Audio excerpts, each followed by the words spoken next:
दोस्तों, आज हम बात करने जा रहे हैं विश्व की मेजर सोशियो इकोनॉमिक सिस्टम्स में से एक समाजवाद या साम्यवाद के बारे में।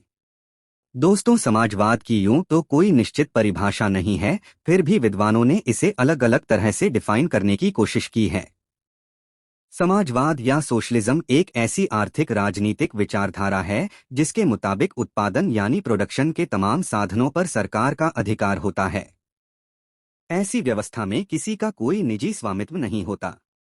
दूसरे शब्दों में, एक समाजवादी सरकार में खेत, कल कारखाने, बैंक, खनिज उत्पादन, प्राकृतिक संसाधन आदि पर सरकार का ही अधिकार होता है।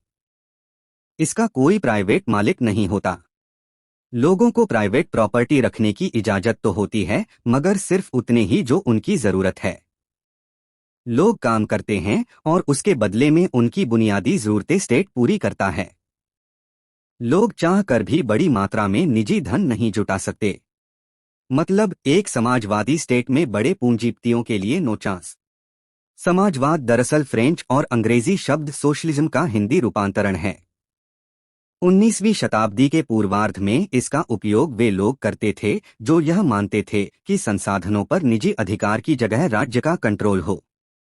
समाजवादियों का यह तर्क है कि वर्कर को ही ऑनर बनाया जाए, अर्थात मजदूर को ही मालिक बनाया जाए। आपने कार्ल मार्क्स का वह मशहूर नारा दुनिया के मजदूरों एक हो तो सुना ही होगा। पूंजीवाद। पूंजीवाद को एक ऐसी आर्थिक प्रणाली के रूप में परिभाषित किया गया है जिसमें उत्पादन, व्यापार और उद्योग के साधनों पर मालिकाना हक एवं कंट्रोल निजी व्यक्तियों या निगमों द्वारा किया जाता है। इसके अलावा इसे फ्री मार्केट इकोनॉमी के रूप में भी जाना जाता है।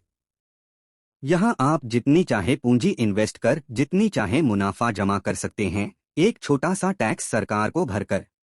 समाजवाद और साम्यवाद में अंतर।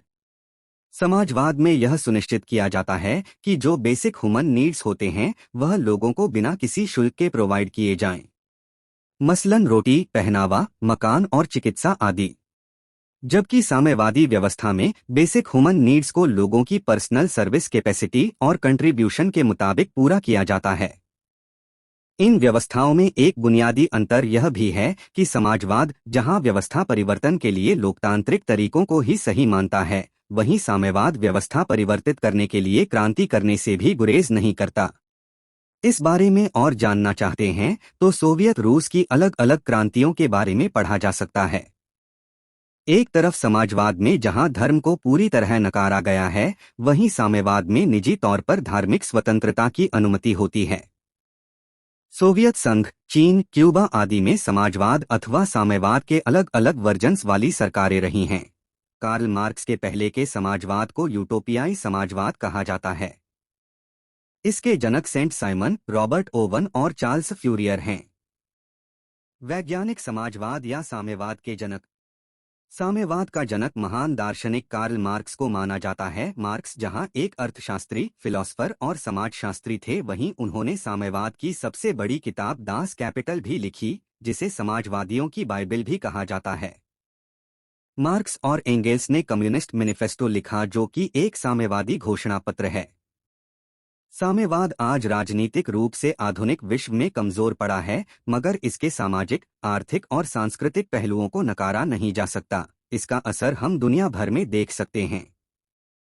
इस विषय पर विस्तृत वीडियोस बेस ऑफ स्टडी के यूट्यूब चैनल पर आते रहेंगे। अगर आपको हमारी प्रस्तुति अच्छी लगी हो तो इस चैनल को सब्सक्राइब जरूर करें और बेल के आइकन को भी दबा दें।